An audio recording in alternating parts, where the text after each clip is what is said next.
Well, good evening, everybody. I'd like to call to order our bi-weekly BOMA meeting. It is 6 p.m. or 1800 hours. And stipulation of members' presence. There are 9 members on the board. One of them is absent tonight, and that would be Alderman John Canapari, but the remaining 8 of us are here. Could we please stand for the Pledge of Allegiance? I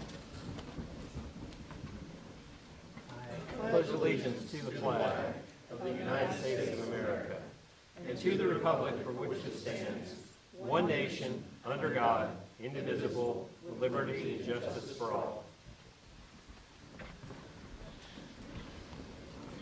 Alderman Murray. Let's pray. Lord, we come to you tonight and we're so thankful for your blessings to us. Thankful for our city, Lord, and we're thankful for the opportunity to discuss matters for the betterment of our city. We ask you tonight, Lord, that you would be with us, give us wisdom and guidance. God, help us to make all our decisions based on what's right and what's best for the city. And I just pray it in Jesus' name. Amen. Amen. Thank you. Approval of the agenda. Is there any discussion on the approval of the agenda? Vice Mayor Gavigan? Oh. All those in favor to approve the agenda say aye. Aye. Any opposed? For mayor's comments, I'd like to bring up our 2 families. You'll come up here.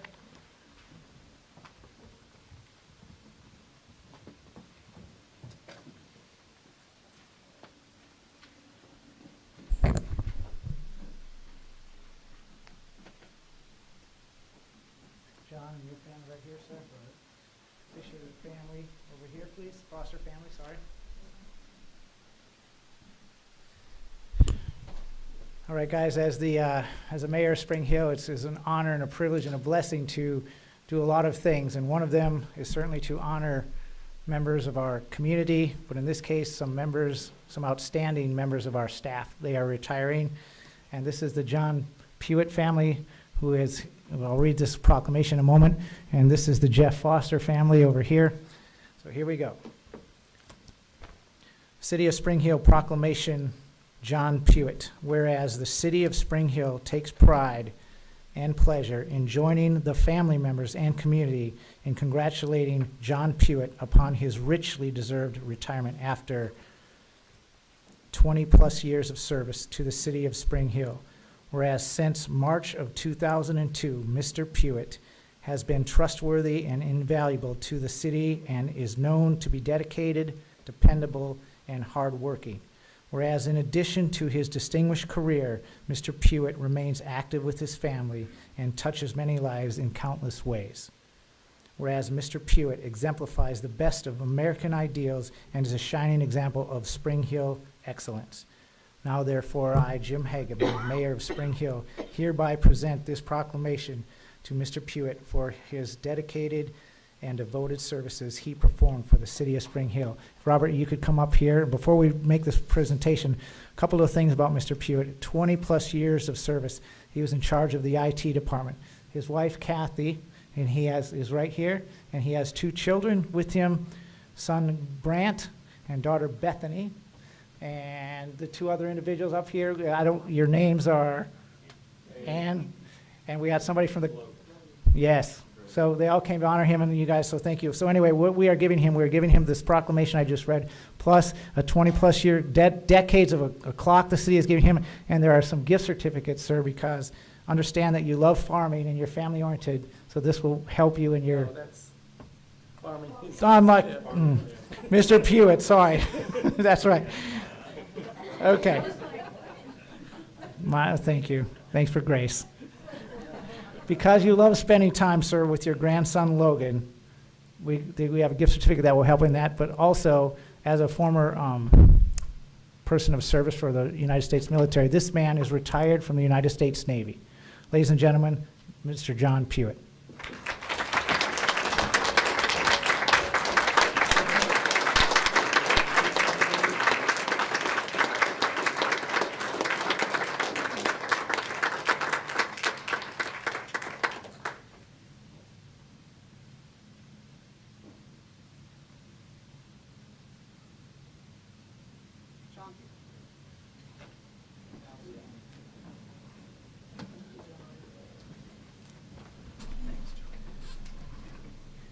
Thank you, guys. Okay. Moving over to stage left, your right. The City of Spring Hill proclamation to Mr. Jeff Foster, who served 21 plus years. Whereas the City of Spring Hill takes pride and pleasure in joining the family members and community in congratulating Jeff Foster upon his richly deserved retirement after 21 plus years of service to the City of Spring Hill. Whereas since December of 2000, Mr. Foster has been trustworthy and invaluable to the city and is known to be dedicated, dependable, and hardworking. Whereas in addition to his distinguished career, Mr. Foster remains active with his family and touches many lives in countless ways. Whereas Mr. Foster exemplifies the best of American ideals and is a shining example of Spring Hill excellence. Now, therefore, I, Jim Hagen, Mayor of Spring Hill, hereby present this proclamation to Mr. Foster for the dedicated and devoted services he performed for the City of Spring Hill. Mr. Foster served 21 plus years. He worked with the Water and Public Works Departments and utility inspections. This is his wife, Renee. They have one daughter, Miss Haley. And Mr. Foster, sir, we are told that you are family-oriented and you love farming. Thank you again for the grace, community. As a result of that, sir, our gift certificate that's in your card is going to be focused on that. Ladies and gentlemen, Mr. Jeff Foster.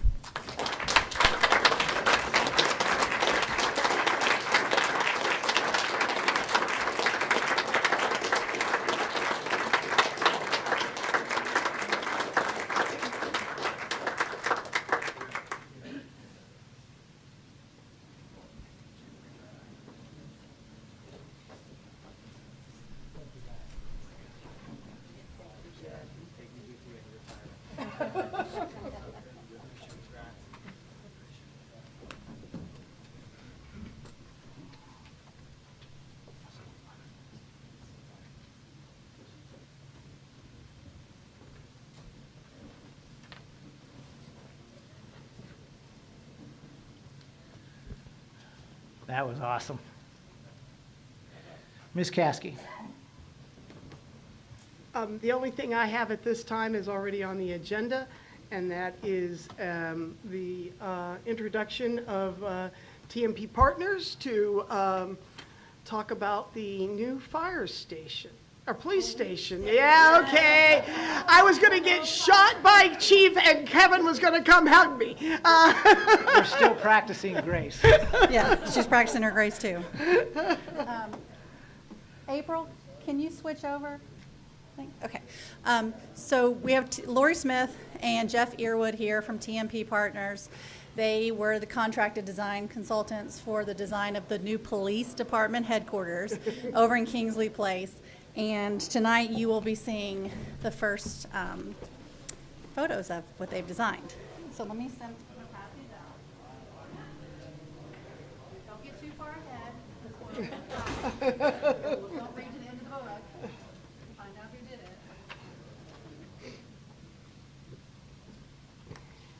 Thank you.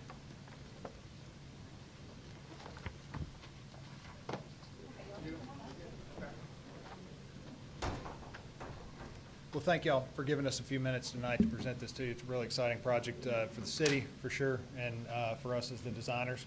It's an important project for us as a company. Jeff Earwood, I'm a principal with TMP.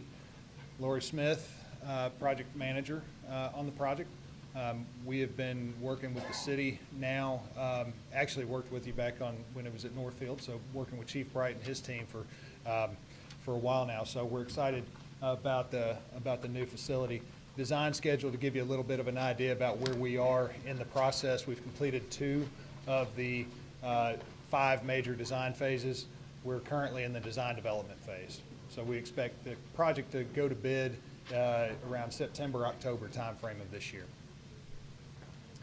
Overview of the site, zoomed out a little bit with Kingsley Place. Lori's going to take us through that. So as you might remember, Kingsley Place is located close to the intersection of Port Royal Road and Old Port Royal Road. And then the developer is creating a new Hathaway Boulevard through the middle of the site. The entire site is about 44 acres, but the police headquarters site is 5 acres.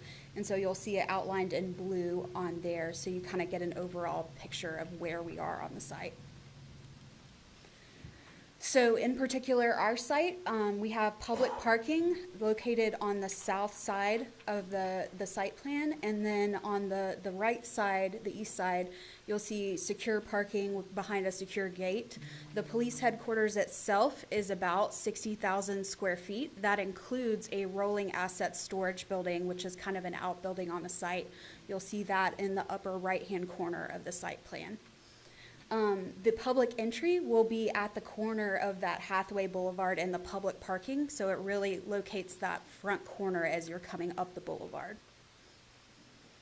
The floor plan, I know it's too small to read, which is completely fine. I'm going to keep it brief, but the front entry, we have specifically made it to where it's covered so that the public can come in to use the shared community room and courtroom as well. We also have a emergency operations center located within the police headquarters, and the first floor also contains the staff entry for the police along with some administrative functions. The second floor is strictly offices for the police headquarters, so you'll see that throughout the floor plan. And then rolling asset storage, we're excited about this because it's a great place for them to maintain the vehicles and work on them, and then also provides some offices for fleet as well. Yeah. So we wanted to kind of compare and contrast here real quick. You know what the existing facility looks like. I'm sure you flipped ahead there a little bit, but the new facility, quite a contrast, right? Really kind of sets the tone as the city grows to provide an adequate facility for your first responders. Just several views here. Again, this design is evolving, but this is the direction the architecture is starting to head.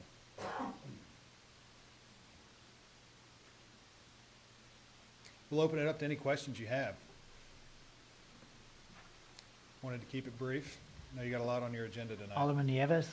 Sir, could you tell me, is there like a parking garage for them? No, ma'am. Or it's all open?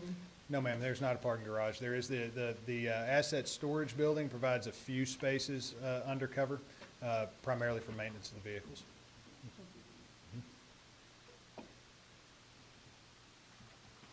No further questions, sir. Mayor. Oh, yes, Hey, thank you. Is the area for the judge's bench and the community courtroom, are we gonna have the judge there is it the idea to have the city judge there, start hearing cases there instead of at City Hall? As far as where their primary offices will be? Yes. Okay. Any other questions, board? No further questions? Missy? I will say in the courtroom, I think, correct me if I'm wrong, the chairs will be movable. So they're not going to be bolted down like these are. So if it needs to be used for a community room for something else, it can be reconfigured. But the court will be held in there for the new judge. They are ready to be submitting to PC. So on the next BOMA meeting, I'll have a resolution for you guys to authorize for them to go ahead and submit to PC. They have to have pre-application in the first week of July, and then there's a 2-month process to get it approved before they're ready to go out to bid. So if there's no further comments, then we'll have the resolution on the next one to recommend to go to Planning Commission with the current design and the construction plans. Looks great. Okay. Thank you. Thank you. Thank you. Thank you very much. Is this your phone? All right, moving on with the agenda. Call for comments on public hearing items. So I'm inviting any member of the public to come forward with any comments if they want to, with just the 6 items on the public hearing. Is there anybody here for that? All right. Ms. Goode. Item number 1, ordinance 2214, adopting tax rates for the city of Spring Hill for the fiscal year July 1st, 2022 to June 30th, 2023. Item number 2, ordinance 2210, an appropriation ordinance for the city of Spring Hill, Tennessee for the fiscal year beginning July 1st, 2022 and ending June 30th, 2023.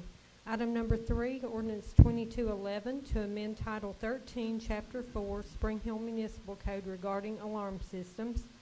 Item number 4, ordinance 2212, to authorize abandonment of part of Tomlin Road.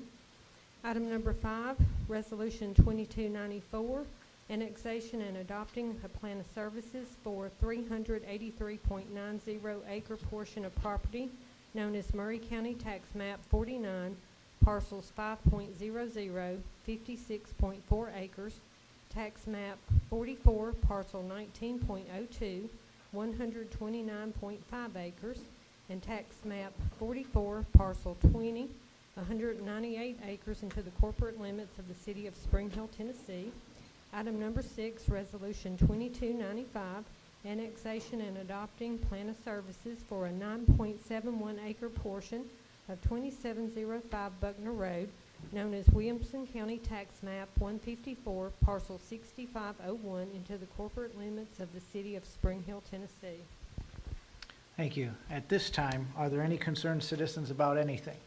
You're welcome to come to the podium. Miss, if you'll state your name, where you live, and the time is 4 minutes max. Yes, good evening. My name is Nicole Duche. I reside at 3636 Ronstadt Road in Thompson Station. I am a local attorney, and I wanted to introduce myself to the board. Hope to be a potential candidate for the soon-to-be vacant judge position for the city of Spring Hill. I practice here in both Murray and Williamson counties, as well as some of the other surrounding counties in Middle Tennessee. I believe that I have a unique perspective to offer as a potential judge candidate, as I've been both a former prosecutor as well as a defense lawyer. And so I believe that I can offer the city both firmness and fairness. In addition to that, I have a lot of litigation experience in both higher courts as well as lower courts like municipal courts, and also understand that the municipal courts have just as much impact and importance on local communities as some of the higher courts do in Tennessee. So I look forward to applying and reaching out to all of you individually. Thank you. Thank you very much. Are there any other concerned citizens at this time?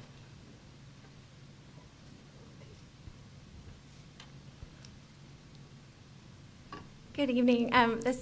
My name is Tara Lisicki, and I'm a resident of Brixworth. And we have discussion number 4 on the agenda. So I didn't know if the working sessions, if we talk about the items now or save it for later. Now you have about a little less than 4 minutes. Okay, perfect. Okay, so I just wanted to thank you all for your time again. I really appreciate everything that you've done. And as you can remember, the first time you all saw me, I was this angry resident, very upset about the proposed development that was going next door to me. And to my surprise, and very blessed to have a wonderful developer, John Mayer, and his engineer, Adam Crunk, that has worked wonders and has listened to our concerns. And I really appreciate what they are bringing forth this evening, and the revised plan that they did bring. I am in full support of it. I just love that we have a developer that provides community input and listens. And so I just wanted to emphasize that, and I truly am very happy about that. And then I also I listened to a planning commission meeting last time of the HOA members of Wingate, and so they were really proponents of opening Safe Haven, but Boslia is also in the major thorough plan. Safe Haven is not, and so I did wanted to bring, I printed enough for you guys of this one image that speaks volumes of Safe Haven, and then also, just one set of additional pictures as we go through the working session. You'll see my camera in the driveway captures all of the events that happen, and so just this Saturday, 562 events, and this yesterday, Sunday, 557 events. So there's a lot of traffic with our mailboxes and our pool. And then I also bring forward a letter for the neighborhood traffic calming program. Some members of Brixworth 7, and I am supporting this 4-way stop. So yeah, I'll pass this out, and thank you for your time. Thank you. If there's any other concerned citizens, please come forward.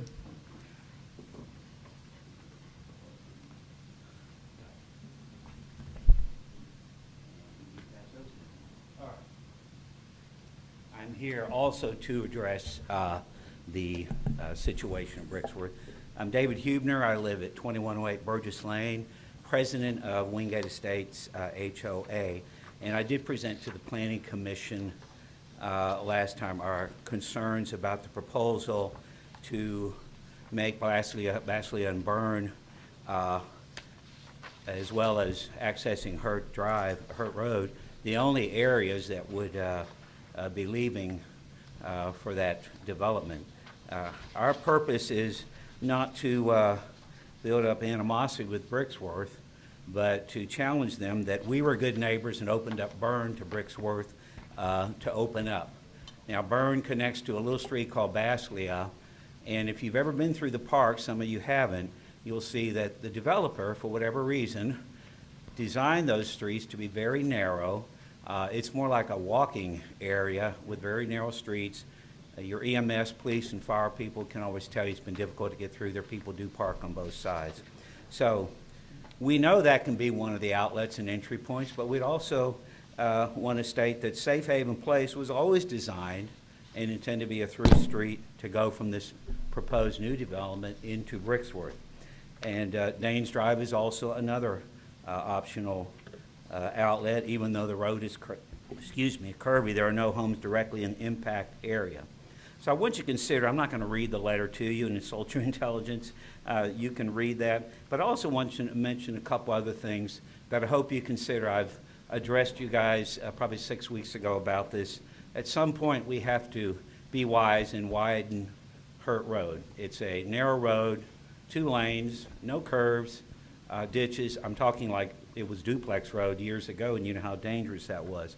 So I would like that to happen before there's any expansion of any new developments, including some other ones I've heard Mr. Mayor has in that area. I'd also like the plan, if it proceeds to go through, to consider park space.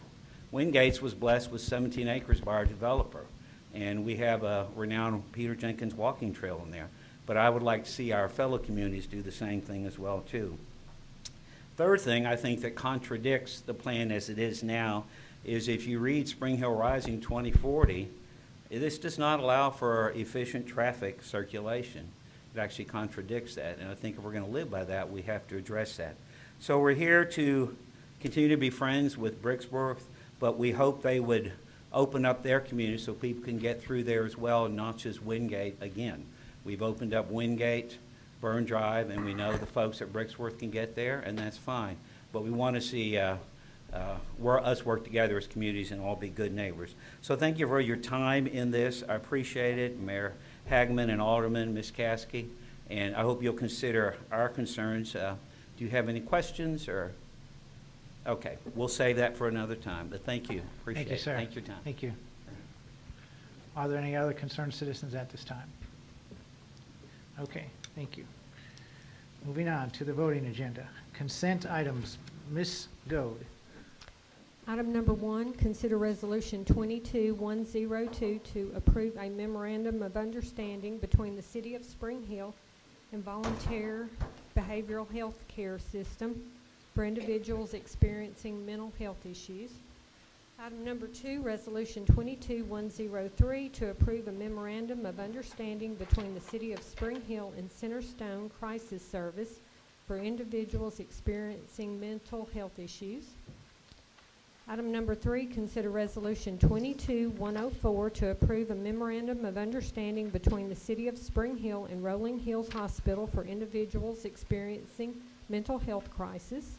Item number 4, consider resolution 22105 to approve a memorandum of understanding between the City of Spring Hill and Youth Villages for juveniles experiencing mental health issues. Item number 5, consider resolution 22106 to amend resolution 2296, street repaving under the annual contract for fiscal year 2022 to repave the crossings entrance. Item number 6, consider resolution 22-107 to authorize the restriping of the crossings entrance under the annual contract for fiscal year 2022. Item number 7, consider resolution 22-108 to approve a memorandum of understanding between the City of Spring Hill and Williamson County, Tennessee regarding the storage of computer servers. Item number 8, consider resolution 22-109 to approve a special events permit for New Crossings Block Party. Item number 9, consider resolution 22-110 to authorize the mayor to sign an amendment number 1 from the Tennessee Department of Transportation for the I-65 interchange project. Item number 10, consider resolution 22-114 to authorize the mayor to execute a professional services agreement with Thomas & Hutton for the Crooked Creek Sewer Line and Royalton Woods Sewer Lift Station removal. Thank you. Mayor, I move that we approve the consent agenda. Motion approved by Vice Mayor Gavigan, Second. second by Alderman Murray. Is there any discussion on the consent agenda? Please vote.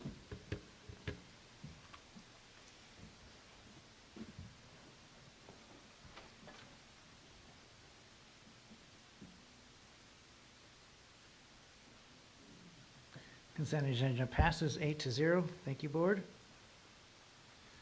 Okay, previous business. Item number 1, consider second and final reading of ordinance 22-14, adopting tax rates for the City of Spring Hill for the fiscal year July 1, 2022 through June 30, 2023. Mayor, I move that we approve ordinance 22-14. 22-14 moved to approve by Vice Mayor Gavigan, Second. seconded by Alderman Murray. Any discussion on this item? Alderman Fitterer. Mayor, move to amend ordinance number 2214 to insert the rate of 73.9 cents for both Murray and Williamson I County. missed it, 73 point what? 9. Okay. Second. We have an amendment to consider made by Alderman Fitter, seconded by Alderman Linville. Is there any discussion on this amendment?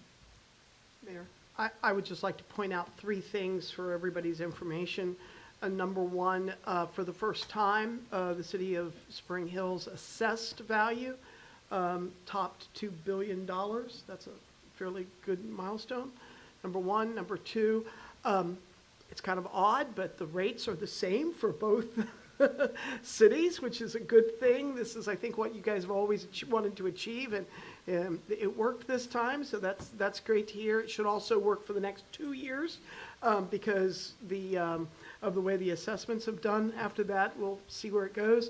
And then third and final thing, I just want to brag on some staff who worked really hard last January to do projections.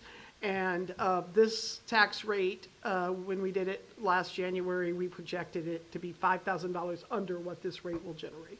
So we got it right, which is kind of nice. Awesome. Any further discussion before we vote on the amendment? We are voting on the amendments. Please vote.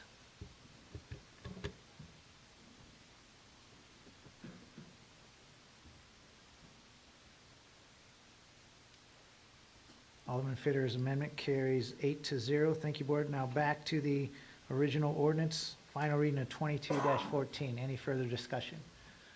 So as amended, please vote on ordinance 22-14.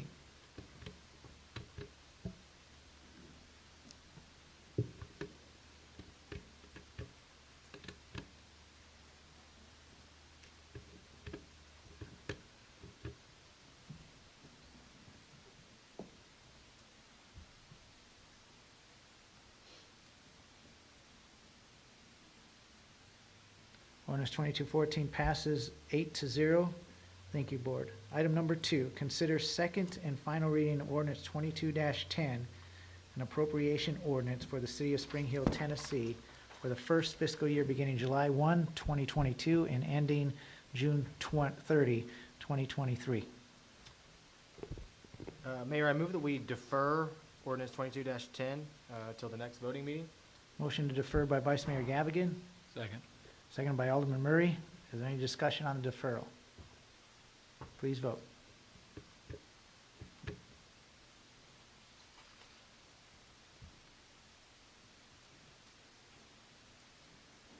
Ordinance 2210 is deferred to our next scheduled meeting.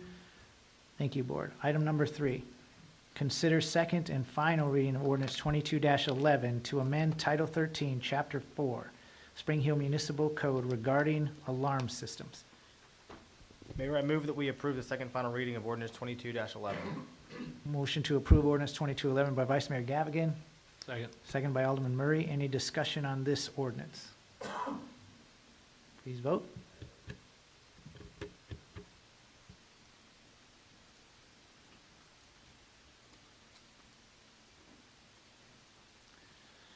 Ordinance 2211 carries unanimously, 8-0. Thank you, Board.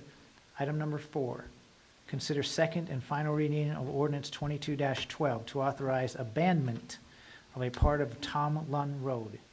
Mayor, I move that we approve the second and final reading of ordinance 22-12. Motion to approve ordinance 2212 by Vice Mayor Gavigan, Second. second by Alderman Murray. Any discussion on this ordinance? Please vote.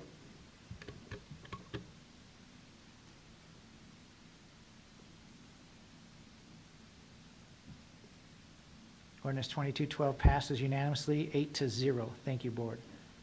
Item number 5, consider resolution 22-94, annexation and adopting a plan of services for 383.90 acre portion of property known as Murray County Tax Map 049, parcel 005.00, 56.4 acres, tax map 044, parcel 019.02, 129.5 acres, and tax map 044, parcel 020.00, 198 acres into the corporate limits of the city of Spring Hill, Tennessee.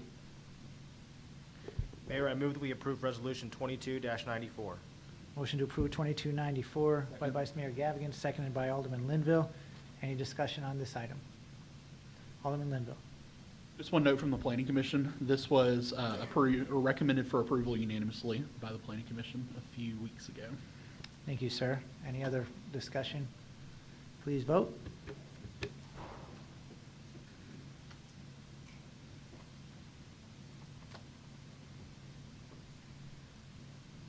Resolution 2294 carries unanimously, 8-0. Thank you, Board. Item number 6, consider resolution 22-95, annexation and adopting plan of services for a 9.71 acre portion of 2705 Buckner Road known as Williamson County, tax map 154, parcel 65.01, into the corporate limits of the city of Spring Hill, Tennessee. Mayor, I move that we approve resolution 22-95. Motion to approve resolution 2295 by Vice Mayor Gavigan. Second. Seconded by Alderman Murray. Any discussion on this item? Alderman Linville. Thank you, Mayor. Again, this annexation was approved unanimously, or was recommended for approval unanimously by the Planning Commission at the May 9th meeting. Thank you. Any further discussion? Please vote.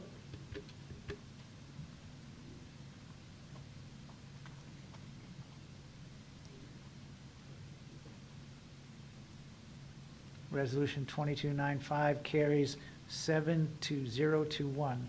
Thank you, Board. Moving on to new business.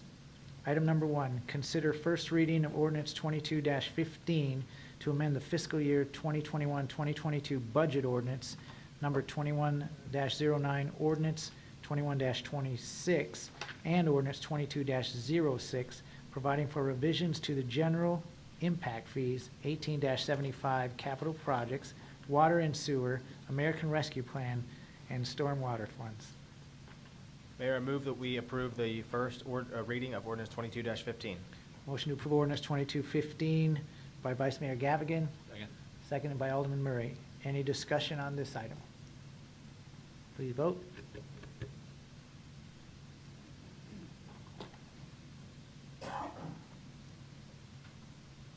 Ordinance 2215 carries unanimously, 8-0. Thank you, Board.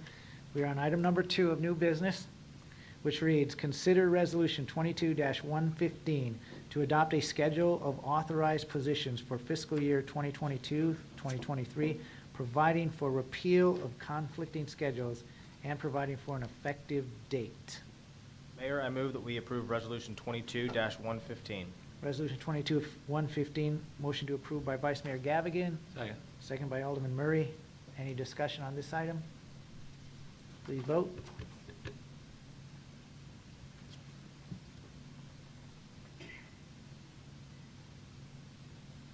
Twenty-two, 115 carries unanimously, 8-0. Thank you, Board. Next page, item number 3. Consider Resolution 22-116 to provide a retention bonus and travel subsidy to Spring Hill employees. Mayor, I move that we approve Resolution 22-116. Motion to approve Resolution 22-116 by Vice Mayor Gavigan. Second. Second by Alderman Murray. Any discussion on this item? Alderman Nieves? Thank you, Mayor. Actually, I have quite a bit to say on this. This resolution, 22-116, states that it's to provide a retention bonus and travel subsidy for city employees. The memo to the board states that this is to be a thank you, a retention, cost of living bonus plus fuel subsidy effort, all wrapped up to come in at almost $500,000, kind of like a stimulus payment, in my opinion. For the retention part of that, the reasoning for that has been a little confusing for me because on one hand, it indicates that these proposed bonuses are a way that we're going to retain employees and keep them from leaving their jobs here, as well as that the city's having a hard time fulfilling positions that are open now. Yet, when you look back, we have one of the largest staffs on payroll right now that I believe that the city has ever had. Of course, we've increased in population. But we, back in 2019-20 budget, I believe it was, that we increased pay significantly, pay raises, and we have more to come in this new budget that we're finishing up here soon. I think that shows a great effort on the board's part to bring our salaries up to par as best as possible. And continue to do so on a regular basis, not just a one-time, in 10 years deal. Filling positions is a problem across the country. It's right here in our own town. Businesses can't even open full hours because we have a lot of people that have left their jobs for one reason or another, and they are having a difficult time. This is both in private and the government sectors. So it's just something that we'll have to work with. So when it comes to retention, that is one of the reasons that it states that we want to give these bonuses. The other is a thank you, to say thank you to our employees for their daily efforts in Spring Hill. I appreciate immensely our staff here, and I have deep respect for each and every one of them. That's also why I want to be a good steward, and I'm sure our board does as well, to ensure that even during the pandemic, we did not have to do layoffs like many businesses had to do that.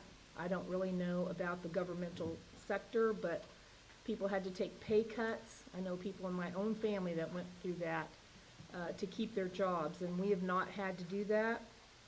I think it's our responsibility to ensure as much as possible that the way the economy is right now, that we don't have to do those kinds of things. The fuel subsidy of $500 gas subsidy, it was stated that the average employee here in this city drives at least 24 miles one way.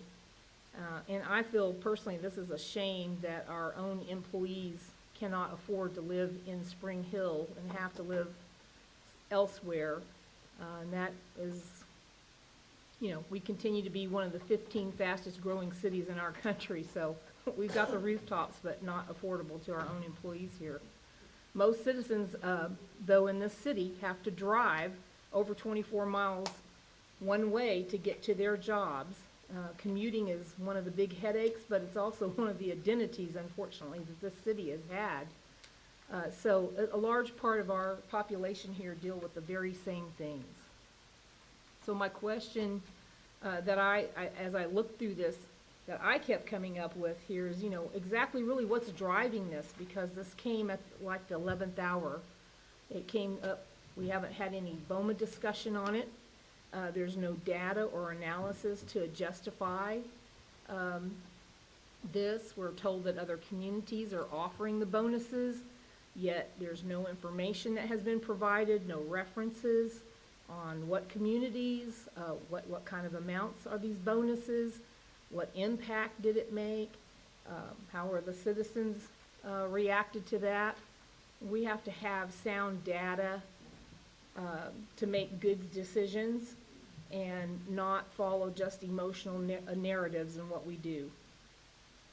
We all here, I believe, want to do what's best for the employees here, and I can say that instead, though, there's no one on this board, including myself, that don't value the employees. But we were told that depending on what our position would be, and if it was a negative debate about this, and what I'm saying is not negative. I'm just speaking on behalf of the way I look at this logically and on the position that I have as an elected official to be a leader in all matters of the city. And to say that employees will feel less valued if you don't agree with this, to me is it's very unfair. It's a very unfair position, because what if inflation gets worse? We have some of the worst inflation in 40 years that we're facing right now in this country and right here in Spring Hill. And everyone is feeling the effects of that. And it's sad. I hate that. I hate it for myself and everyone involved. But our job, in my opinion, is to do everything we possibly can to not have any cutbacks or not have to lay anyone off in our city staff if things do get worse. And who's to say they're not, because we've seen things that we didn't foresee even a year ago. I want us to be fiscally responsible. I know we've put aside monies here in this budget. We're trying to have reserves, and we're in a good financial situation. For many, many years, this city has heard, we don't have the money, we don't have the money. We just borrowed $41 million. We are needing to be very wise in what we do. And at the same token, to be responsible to the taxpayers and property owners in this city, I really don't appreciate the theater that seems to be designed really to spotlight board members who don't agree with this. This is taxpayer funds, and I think that it's very unfair to ask taxpayers to take that on, because I know in the private sector that's not happening.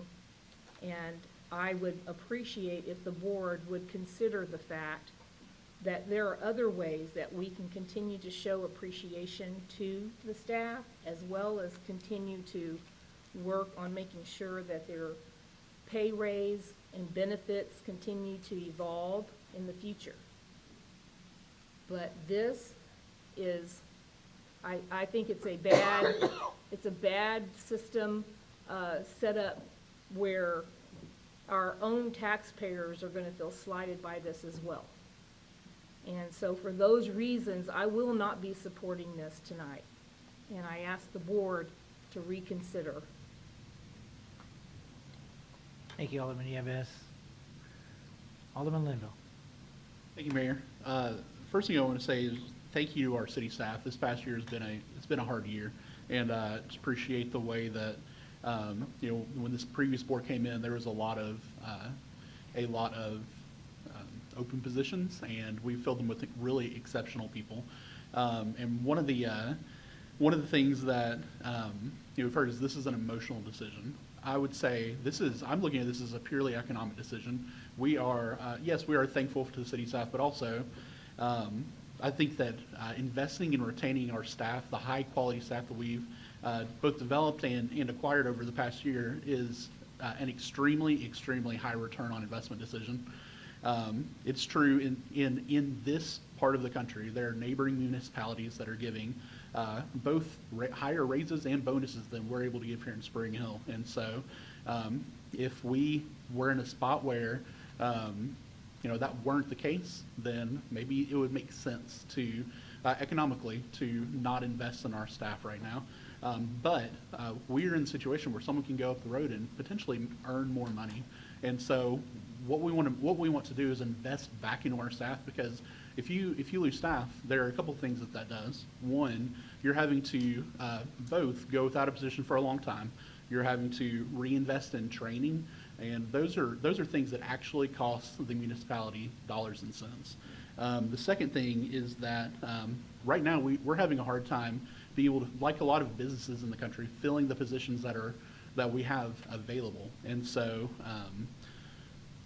it would be even harder to try to backfill positions because people are leaving, in addition to hiring the positions that we know that we need to hire to move the city forward. But then I would also say one thing is that whenever you, for a long time, we've heard things about Spring Hill like we haven't done the planning to get the move the city forward. Well, the people who do that are our city staff, and so when you're looking to solve the issues that has plagued Spring Hill for a long time, the way that you do that is you invest in great people to help make the community great, and so that's what we're trying to do here. You don't want to miss out on the grants that you might miss out on if you don't have the right people in place, the infrastructure that we can build if you don't have the right people in place. We want to make sure that we're moving the city forward right now, and so I share Alderman Nieves' concern about potential economic uncertainty. That's why we established for the first time a rainy day fund for the city of Spring Hill at our last meeting in the new fiscal year budget. That's designed to protect us from any sort of economic downturn because we don't know what's coming down the pike. But what we do know is that Williamson County and Murray County were some of the only spots in the country in 2008 that didn't see a negative effect from that didn't go negative in the 2008 recession. And what we know now is that Williamson County and Murray County in the mid-state are much stronger than they were in 2008. And I have not seen any forecasts that are projecting a recession greater than 2008. And so we're in a situation where we're likely well insulated from those economic effects. And so I think between all of those factors, it makes a lot of sense for us to move forward with this resolution. Any further discussion? Alderman Cox. Thanks, Mayor. I won't say a lot of the same stuff that Alderman Linville said, but I certainly support this. A reference was made to the study that was done a couple of years ago, and a pay raise went into effect. The problem is that's still under par. We have cities that are our size, and we're not keeping pace, and we have to do better if we want to retain talent. So in this case, we're able to vote on this one-time bonus and a fuel subsidy. Is it going to fix everything? No. But we're one of the fastest growing cities, and we need to keep the right people in positions so that they don't go up the road to make $15,000 more because we're that far behind, and now we have to start over, retrain, regroup, and go through that whole process again. We have to do better, and this is a first step, and I think there's more we can do in future years. Vice Mayor Gavigan. Mayor, purely from a corporate governance standpoint, a short-term incentive, subsidy, or program is not to be used as a retention tool. If we want to retain good employees, you do it three ways. You do it through a long-term incentive program, you do it by making our salaries competitive, and you do it by providing a great place to work. So that's my objection to this resolution tonight. I would support using this $500,000 to increase the bands of our employees. That would do and serve the city better from a retention standpoint, but a one-time bonus, a short-term incentive program, whether it's a one-year thing or an ongoing thing, that's not to be used from a corporate governance standpoint as retention. So that's my objection, but I say that to say that I would absolutely support taking these funds and using it to either develop a long-term incentive program, developing a program to make our employee environment stronger, or to increase the salaries on each band of our city staff. Thank you. Any further discussion? Alderman Murray. Yeah, just a quick question in reference to what Alderman Gavigan shared. Have we looked at the things I've seen? I absolutely what Alderman Cox said. I know that our salary is below where it needs to be. Have we looked at what would it take to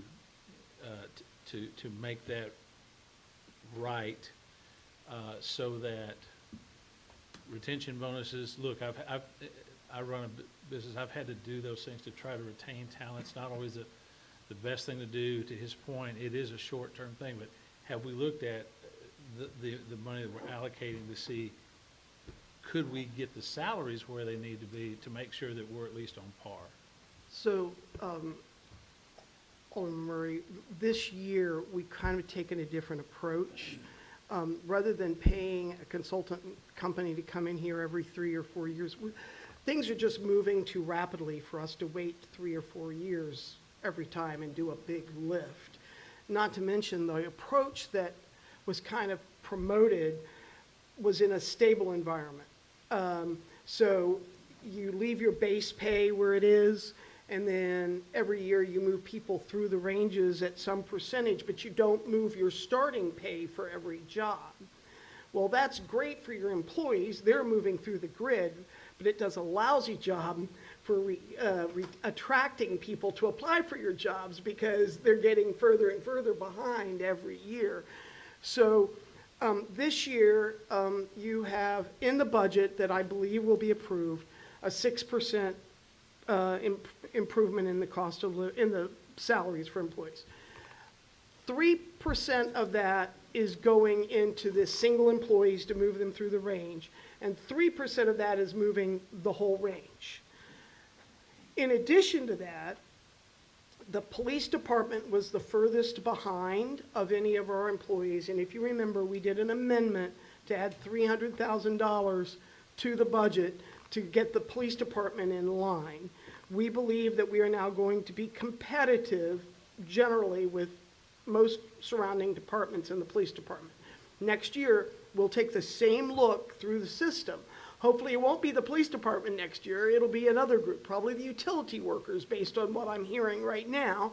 And we may come back to you mid-year and say, hey guys, we've got to do this adjustment because this is how far out of place.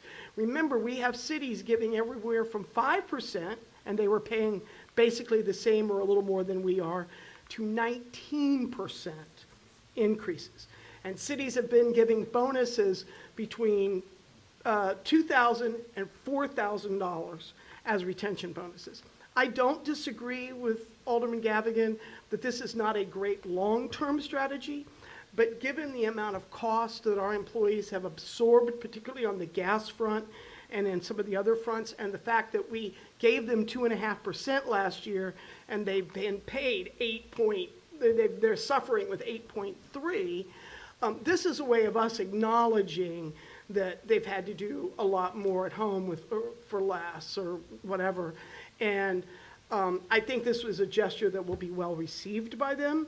Nobody thinks this is fix-all, but we do believe that it's a gesture that says, hey, we appreciate that it's been a tough year, and this is something to tide you over as we try to get this economy under control, and we don't have much to do with it, but it's certainly out of control right now.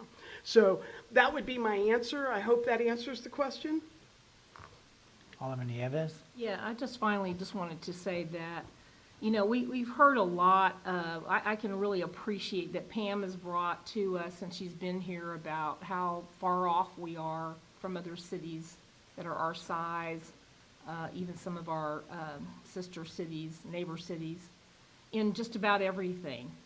I do recall her saying that we were like 15 years behind in things.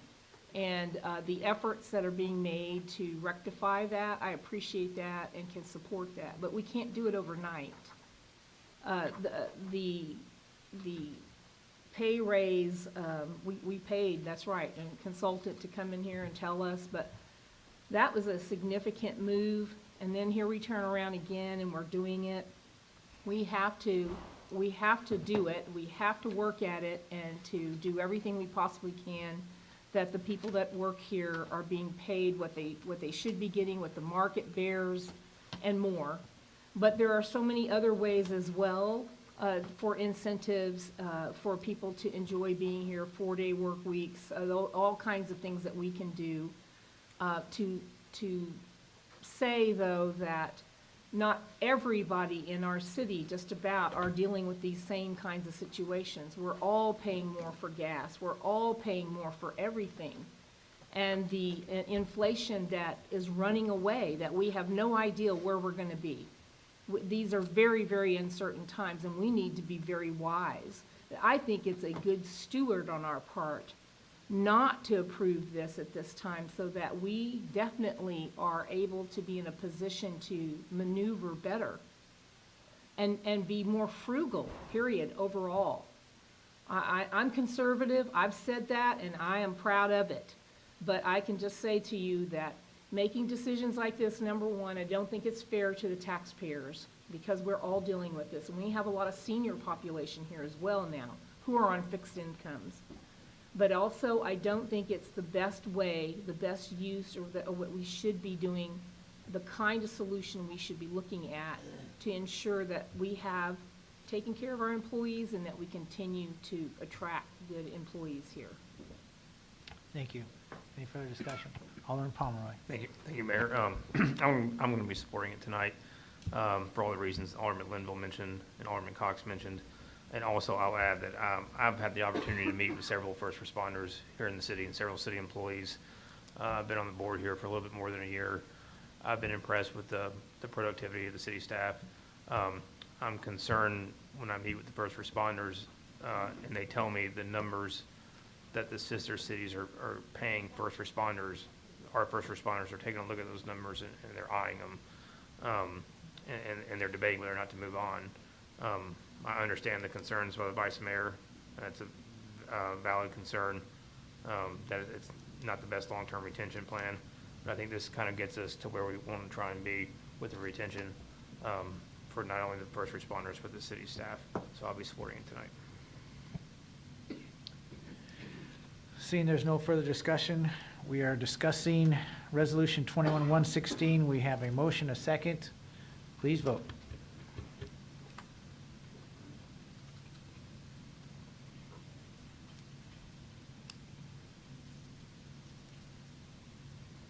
Resolution 22-116 carries 6-2. Thank you, Board. Item number 4. Consider Resolution 22-112 to approve installation costs for conduit pipe on Buckner Lane North to Thompson's Station Road. Mayor, I move that we approve Resolution 22-112. Motion to approve 22-112 by Vice Mayor Gavigan. Second. Second by Alderman Murray. Any discussion on this item? Please vote.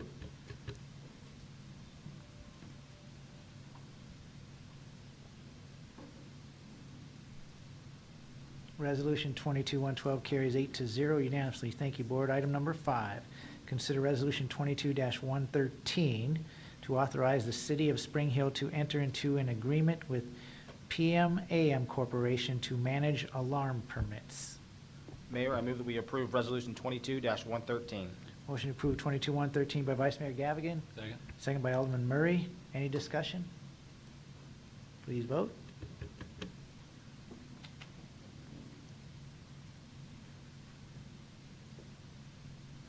Resolution 22-113 carries 8-0. Thank you, Board. Item number 6, consider first reading of ordinance 22-16 to amend Title II, Chapter 3, Spring Hill Municipal Code to Construction Board of Adjustments and Appeals. Move to approve 2216. Motion to approve 22-16 by Alderman Fitterer. Second. Second by Alderman Murray. Any discussion? Alderman Fitterer. Thank you, Mayor. If you recall, this was a discussion item 2 weeks ago, and through help with MTAS and Mr. Carter. This ordinance was a result, I believe it reflects our discussion from 2 weeks ago, but open to discuss that if that's not accurate. Any further discussion? Mr. Carter? It is, and it complies with what MTS has proposed and uses in other jurisdictions. And so it's appropriate. Any further discussion? Ordinance 2216, please vote.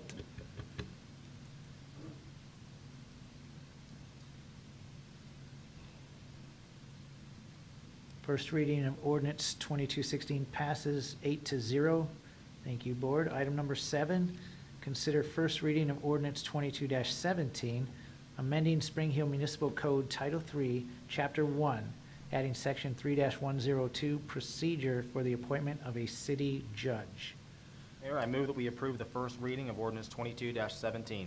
Motion to approve first reading of ordinance 2217 by Vice Mayor Gavigan. Second by Alderman Murray. Any discussion on this item? Please vote.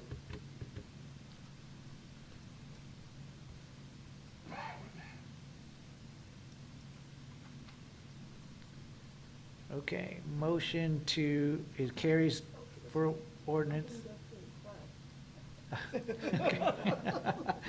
Thank you.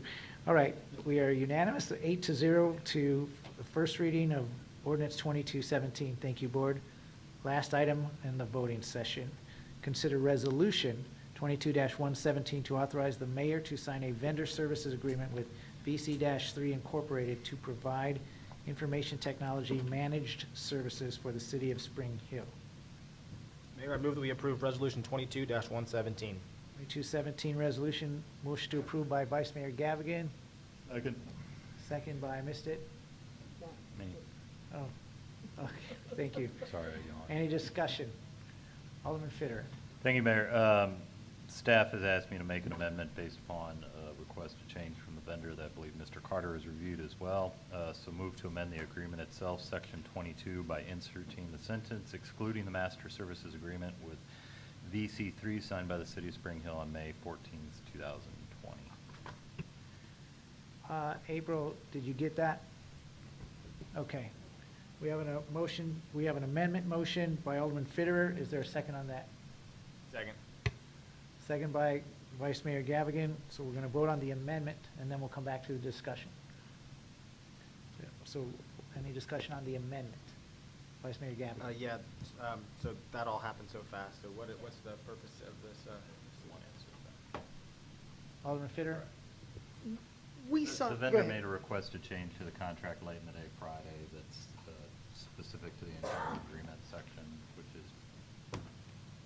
Patrick can correct me if I'm wrong, but pretty standard contract language. Yeah, that's correct. That's correct. Pam? Most specifically, they have a contract, they have a master services agreement in place. We signed it in last spring. They just want to make sure that we're keeping those two things clear and separated. We're fine with that. That's what we would expect. So Alderman Murray, we were discussing the amendment now. Is this for the amendment? Or this is for Okay, the regular. discussion. So we are just discussing the amendment portion. Any further discussion on the amendment? So let's vote on the amendment, please.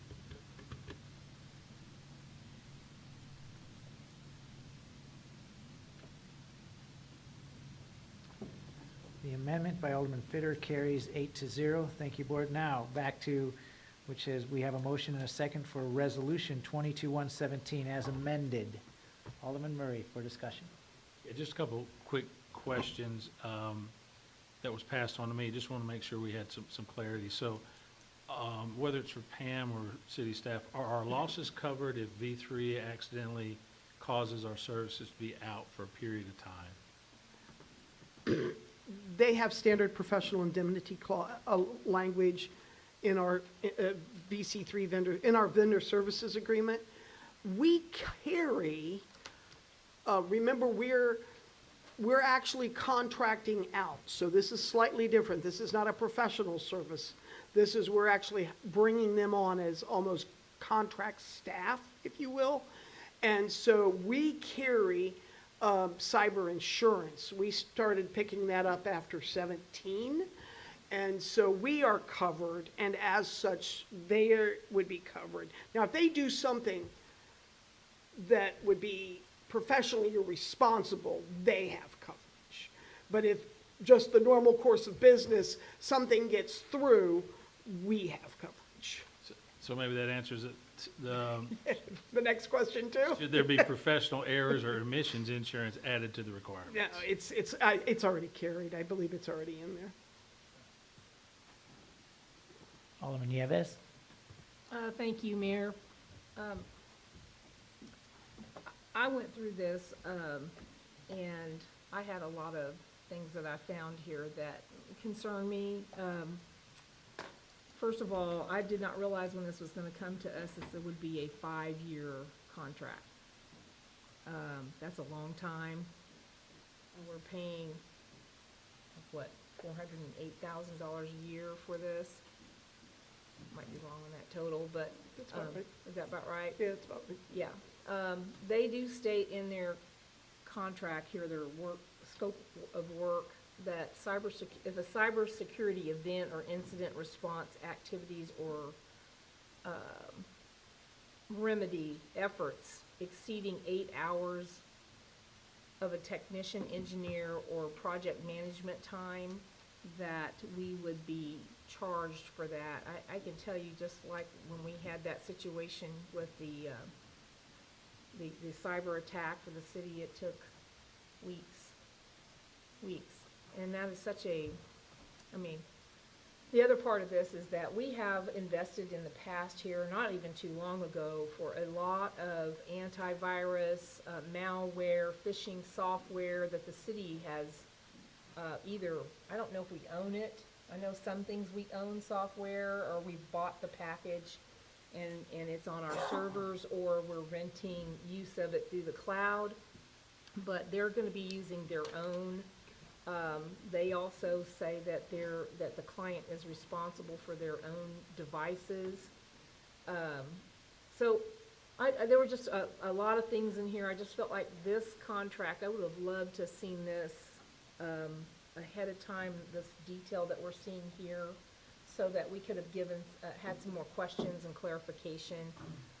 But for a 5-year contract for basically, and I'm not trying to minimize what they do, but basically it's a management of our Microsoft 365 and our antivirus security side of what we do. And there's so much more to IT. I'm going to be supporting this evening. Ms. Caskey?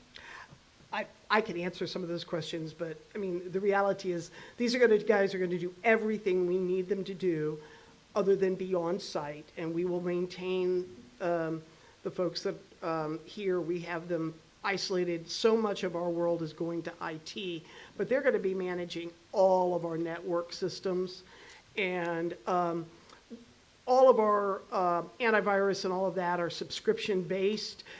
They use many of the same things we do, so that'll be a non-issue. Those that don't will fade out, and theirs will replace it. And I'm not at all worried about any of those.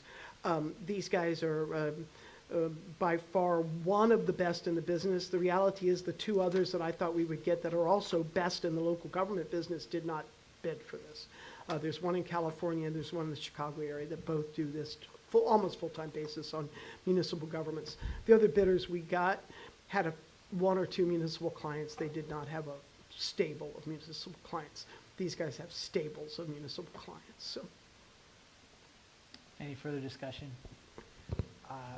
Alderman Cox? Thanks, Mayor. A couple quick questions. And Pam, you mentioned one thing. So there's certain things that we have today that by moving over, we'll be able to essentially realize a little bit of a cost savings on that because we don't have to pay for them directly. They'll be coming as part of the service. And then the other one you touched on, existing staff. How does that change what they're doing? So right now we have, John is retiring, but he's primarily GIS. So we have separated the GIS world from the IT world here. So we'll be replacing John. We have two staff people right now. We have Nick and we have Eric. Eric will be going to the utility system as an IT/GIS/SCADA/everything that plugs in sort of guy, because they've got a whole bunch of that stuff that plugs in down there. And they actually need much more day-to-day. I mean, we're trying to get meters for park meters with pumps and all of this kind of stuff, not to mention all the stuff we're talking about doing in the new building. So that he's going to be their technical person. That's not something we're doing right now, but it is something we need. So he's going there. Nick is remaining on the ground here. He will be reporting through VC3 to the Assistant City Administrator. Okay, so he's not a department head. He's going to be the boots on the ground guy for VC3. And then the police department has asked for the same kind of guy. Eric's going to be in the utility department. In the police department, again, they'll all be IT, but they will be working through VC3. And they'll be working with GIS if that's appropriate. So we're not laying off staff, but we are absorbing staff into dedicated positions. And you say, why are you doing that? Well, one of the reasons is they're more technically competent to do it than the guys that are trying to do it now. And hopefully they can do it in half the time that the guys that are struggling with it now are doing. Not to mention, we're hopefully going to get a lot more done. That's kind of where we're at with staff. Just one other brief thing, if you don't mind.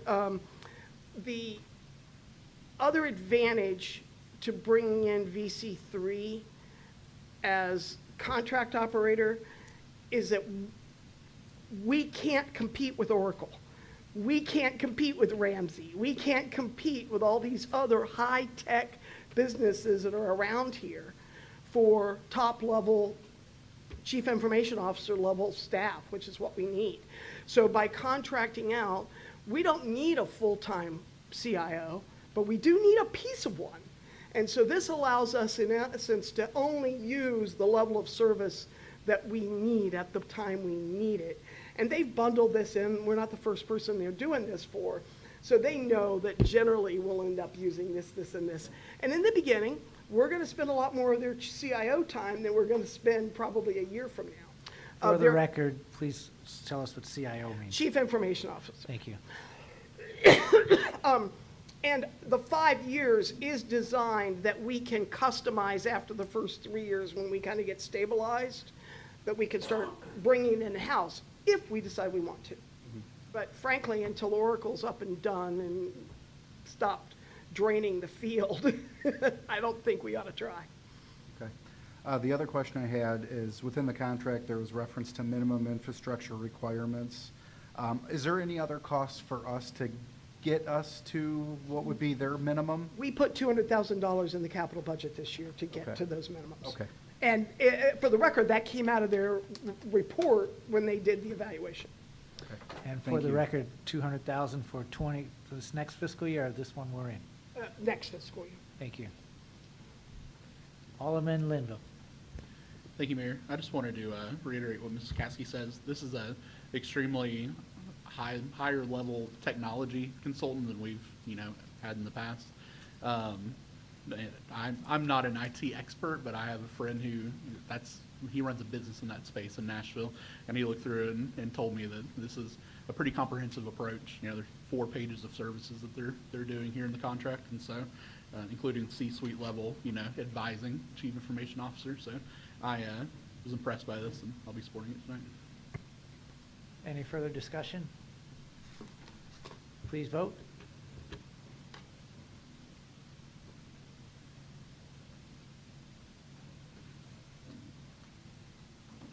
Resolution 22-117 carries 7-1. Thank you, Board.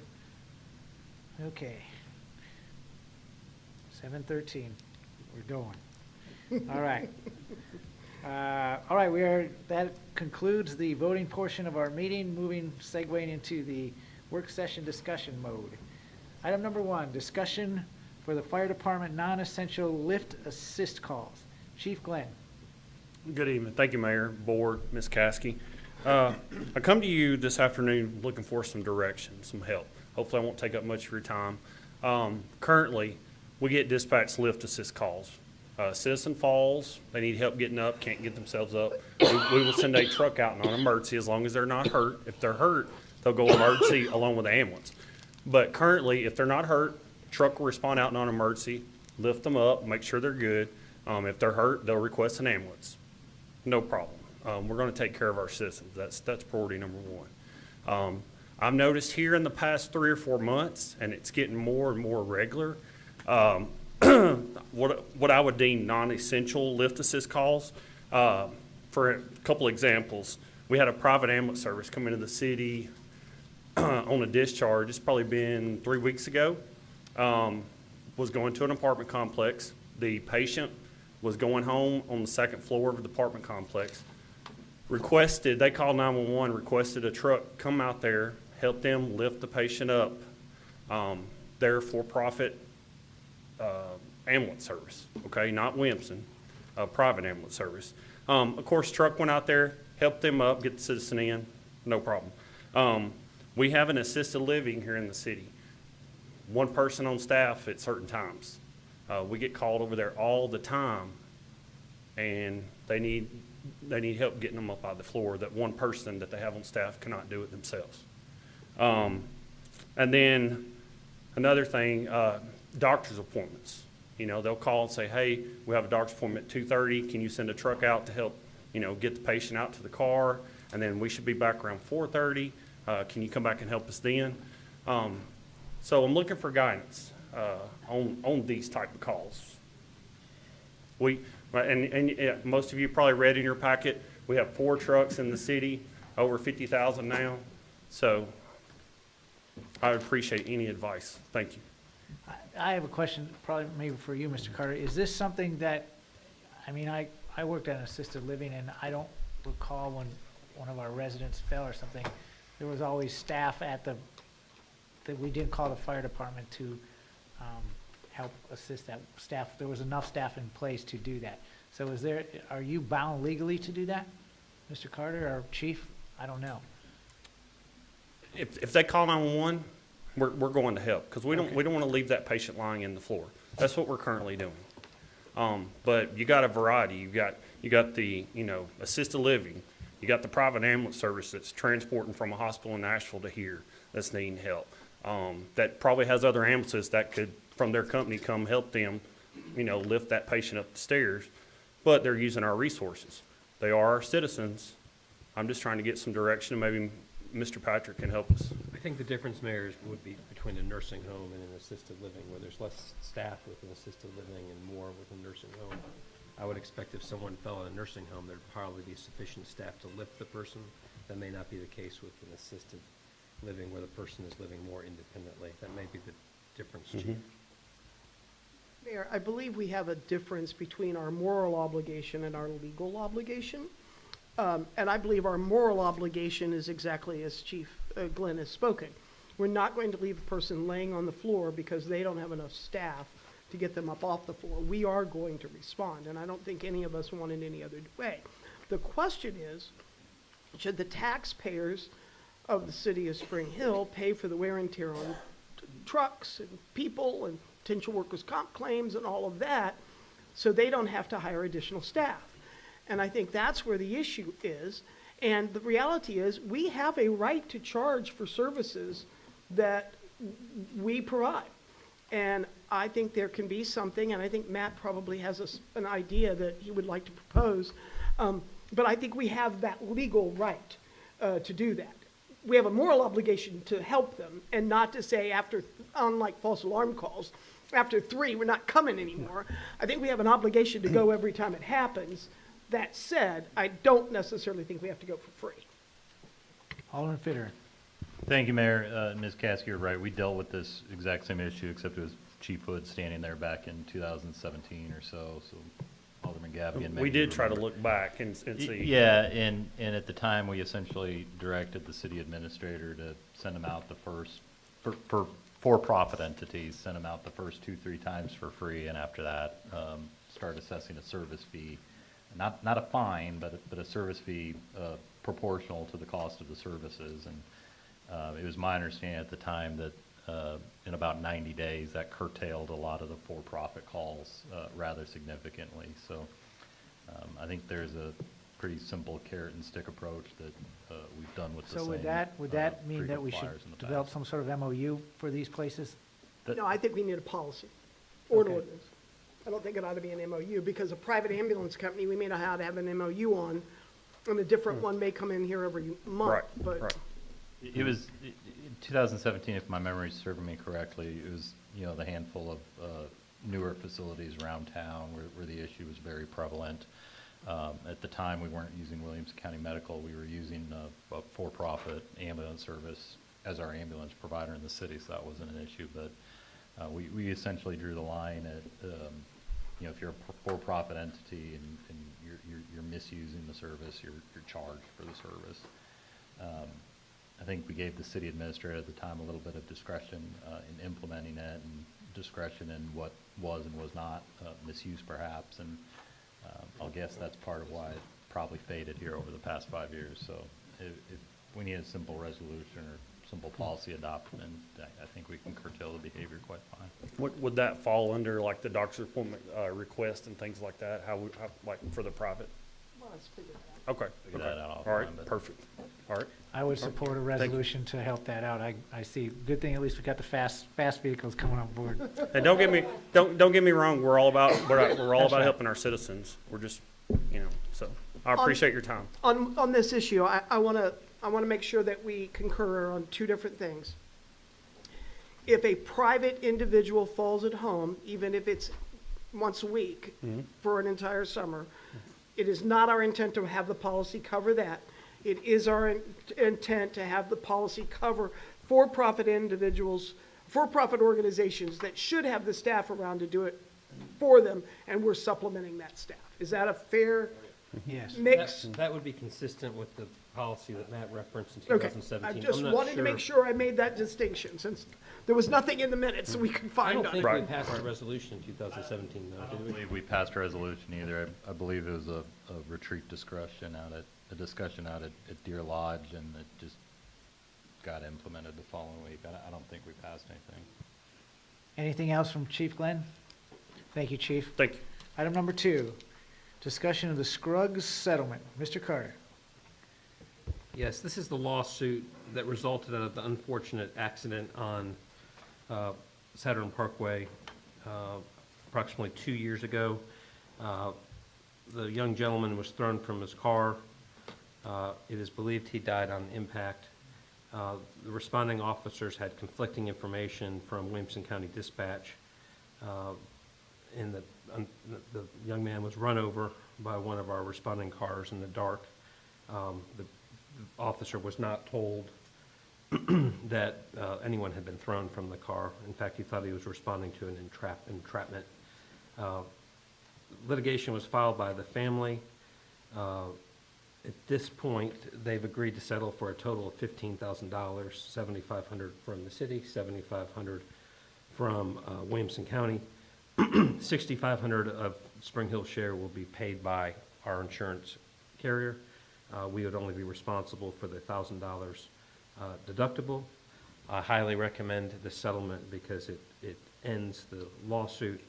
I would term it as a cost of defense.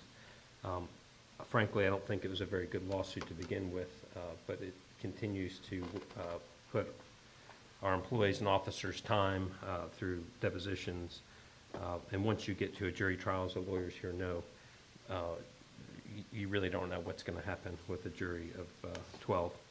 And so I think if we can resolve it essentially for $1,000 out of pocket, the city's by far in the city's best interest to do so. And so I've attached a resolution that accomplishes that. I would, unless there's hesitation in it, I would ask that it be put on the next voting agenda. Does anybody disagree with that or want to ask Mr. Carter anything? Pam, you got that? Yep. All right, item number 3, discussion of position control resolution. I'll be honest with you, I think we took care of this earlier, and I think this got put on here twice, so I am sorry about that. Item number 4, discussion of ordinance 22-13 for the rezone to amend ordinance 18-21, the same being the zoning ordinance and official zoning map of the city of Spring Hill by rezoning approximately 33.7 acres of the property known as Williamson County Tax Map 166, parcel 003.00 from AG to R2. This was an item that we talked about at our last meeting. It was deferred to now. Any discussion? Alderman Pomeroy. Thank you, Mayor. Just so the board's aware, I live in Wingate, and I actually live in the parks right by where this planned rezone is going to be. I've looked at read all the PC minutes, I've studied watched the planning commission, the comments in regards to this item, and I'm not going to support it. I don't think it's in line with Spring Hill 2040 in regards to quality of life or the efficient traffic circulation that's required by 2040. So when this comes up for a vote, I'll be opposed to it. Thank you. Any other discussion? Alderman Lindblom. Thank you, Mayor. I just want to give a little bit of background from the Planning Commission. This was voted to be favorably recommended by 4-2 vote at the Planning Commission. I voted against it at that time.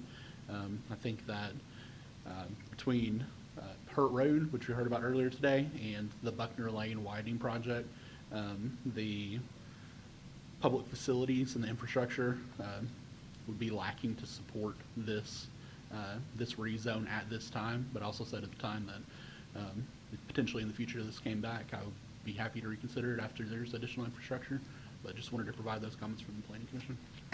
Thank you. Any other discussion? Alderman Fitterer. Thank you, Mayor. I understand there's likely by some maybe a desire for this property to remain agriculture, but challenge them to provide another zoning district that's more appropriate for a rezone than R2 here. Certainly the more dense residential districts are inappropriate, and the commercial districts are certainly inappropriate. The industrial districts are certainly inappropriate. So if there's an objection to this use, I'd really be interested in what people think the appropriate use is. I understand and appreciate the concerns related to infrastructure and the need to deliver infrastructure prior to things going vertical on this site or prior to residents living on this site. And I think in some past rezones and past PUD zone rezonings particularly, we've appropriately implemented some time clocks to delay vertical construction. And it's something I'm entertaining for 2 weeks from now. Thank you. Any further discussion? Alderman Pomeroy. Thank you. Just some of the rezones actually R3, right? Because ordinance just states R2. The Planning Commission voted to amend the rezone request from R2 and R3 to solely R2. Okay. Okay. Some of the earlier plans. So the board's aware, I'm not shutting the door on this rezone forever, just as it stands now. Thank you. Seeing there's no further discussion, item number 5, discussion of the Countess Roundabout. Yes. Yes, sir. Please state your name. John Mayer. I was hoping to maybe address a couple of comments, if I could.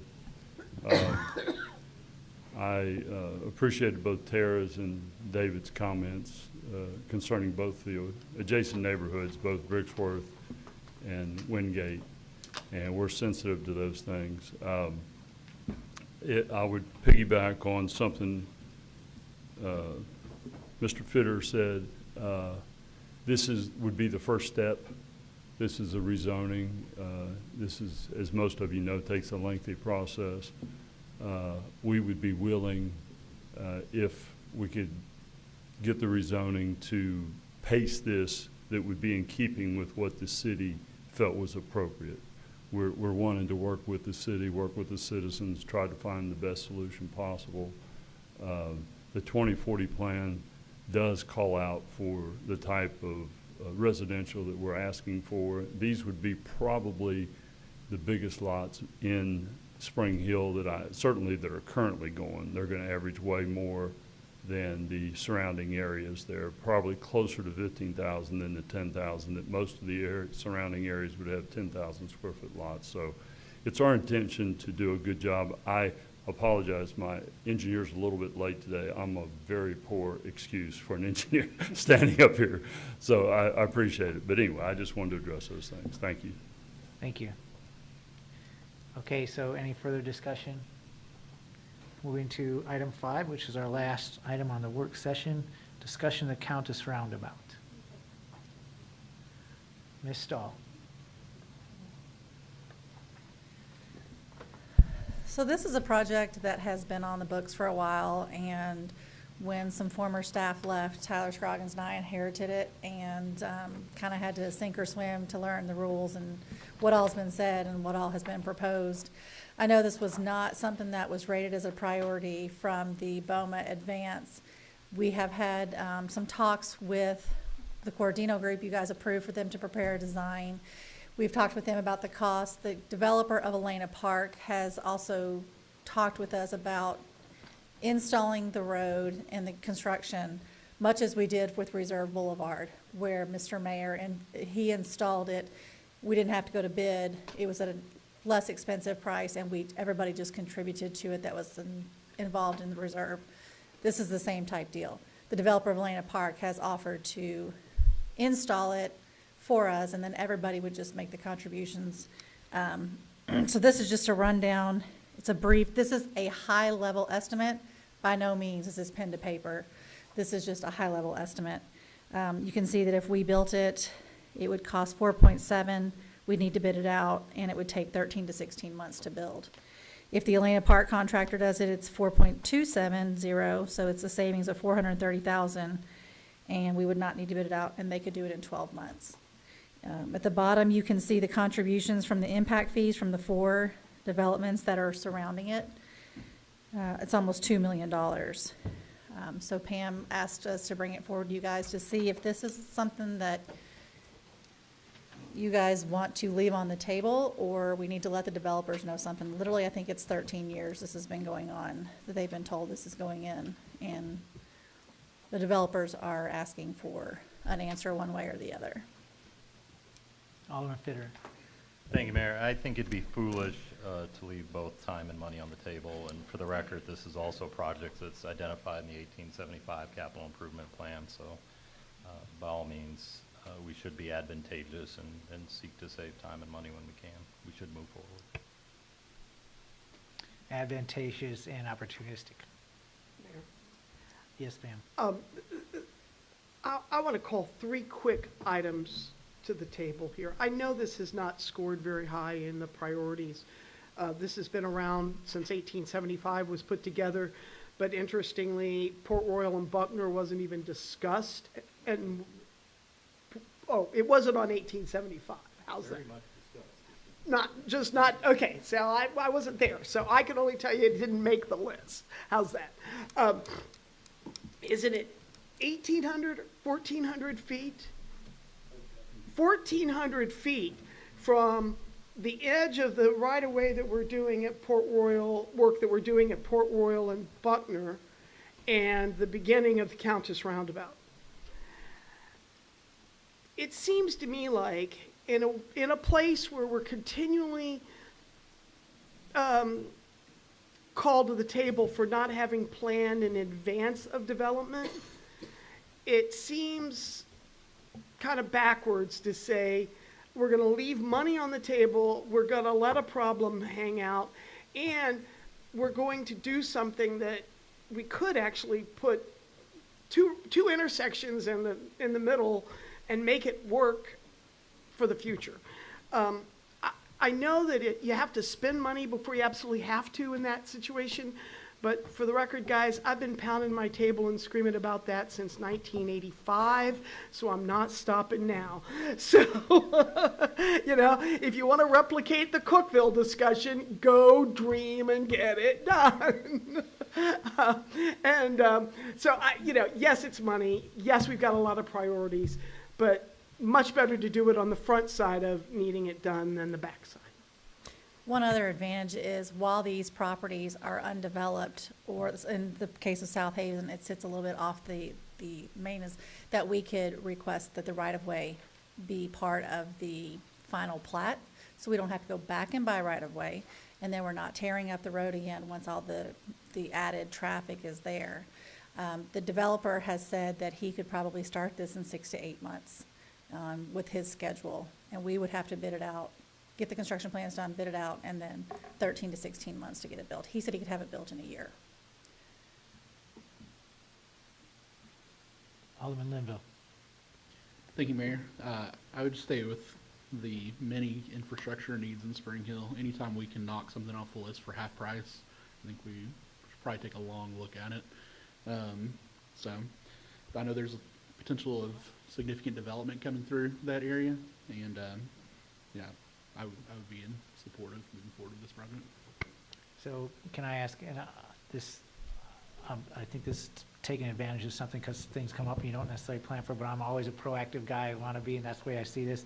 But what I don't know is this, would this be an amendment to the budget, or is this a resolution for just, how are we going to fund this? So, yes and yes. First of all, and I just want to bring one thing out that confuses me, and somebody here may be able to answer the question. But this will have to be an amendment to the budget because we're going to have to pay the developer the difference between their impact fees and everybody else's plus our contribution. So it will have to be an amendment to the budget, but we're going to be doing that at least twice before we have to pay these bills. I will say one thing on that. So what we did, this is sort of what we did for Tomlin Road. We did developer agreements, and then they prepaid their impact fees, so we would have their money up front. Mr. Mayor's actually here, so if you want to, but they would prepay their impact fee, so we would have that money up front. Now, as far as when it comes to, we would actually not probably pay the contractor, we would probably more likely pay we would pay like the paving company. Okay. So we would use, what's that we did on Reserve Boulevard? We used our paving company to come in, and that was our contribution towards the portion of it. So we would pay our paving contractor to come in and pave it, as opposed to paying the developer, because then you're not going out to bid and you're then breaking your purchasing policy. So we would probably end up paying for, our portion would go towards, for instance, paving or something like that. Thank you. The one question that I have, and maybe, Matt, you may be the one person that can answer this. These 4 subdivisions that corner this all are going to have impact into this subdivision. In other places around the city, we are requiring those impacts to be borne by the developer in addition to paying their impact fees. Can anybody explain to me why that wasn't negotiated so that our burden was a smaller piece? Well, I'll tell you the South Haven and the South Point entitlements stretch back into the 80s. Oh, okay. Got it. Why we didn't do something in the 80s? Yeah, got it. Alderman Cox. Thanks, Mayor. So as we work towards this intersection, and then hopefully shortly thereafter, we're starting to do something with Port Royal and Buckner. The two will tie in together nicely. There won't be any overlap. That's what Tyler was talking about, the 1,400 feet that we don't want a bottleneck, something strange, yeah. We incorporated that in the design. Yeah. We contract with No, when I we don't did want with that. Cordino Group, we asked them to incorporate that 1,400 feet. So Okay. it's, yes, that will be all one improvement. Okay, thank you. Any further discussion on this item? I need a little guidance. Are we okay to put a resolution on the table to move this forward at the next meeting? Is it a resolution or ordinance? It's resolution. Nice. It'd be a resolution and enter into a development agreement. Right, or to authorize right. staff But to you're do that. authorizing us to do that, right? I would mimic the one we did for Tomlin Road. Yeah. Alderman Linville. I'd like to see that on the agenda for next time. If it's similar to the Tomlin agreement, I mean, we're going to be 8-9 months out before there's any cash out of pocket, so there's plenty of time to make a budgetary Exactly. I'm adjustment. not worried about the budget. And again, these are really high-level numbers, but we kind of went high and with inflation and everything, so the price of everything going up. So, you know, like I said, these are just rough estimates. And we know that the impact fees are accurate, so yes, ma'am. they're fixed. And so the good news is And the that- good news is also there's another corner that is not listed on here because it currently belongs to a church. They don't even know if they're going to develop it or they're going to resell it. So right now we don't have any contribution from that property on here because we don't know what's going on there. They haven't decide if they're going to keep it or sell it. The advantage of doing a resolution now is that we get the developer who's willing to go forward to get into the planning and the development mode. They're hesitant to do that unless they know that we're behind the project. Alderman Murray.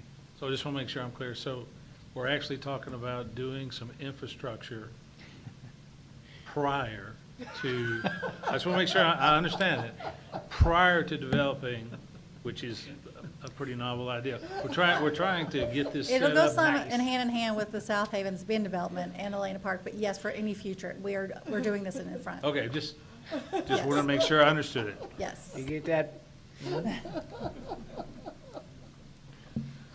Thank you, Alderman Murray, for the comment. So we'll have a resolution. Are y'all good with the next one, having it in June? Okay, thank you. Okay, moving on, that ends our work discussion. So acknowledgements. Okay, I have one. So I sit here and I usually have somebody to acknowledge, and I often acknowledge the staff, or I acknowledge one of my fellow comrades up here. But tonight I want to acknowledge the Home Association presidents. And I say that because they're a lot like elected officials. They take a lot of heat. And they take a lot of heat, but we serve the city as a whole, collectively. The Homeowners Association presidents serve the specific community that they are in charge of, and they do a lot of things for their community. They're proud to do it. They don't do it for money like us. We, pretty much volunteers. And so Homeowners Association presidents, I see Mr. Huebner, you're still here. Thank you, sir, for what you do. And anybody else who watches online or does it, I acknowledge you. Thank you for the job that you do. Are there any further acknowledgements? Meeting adjourned.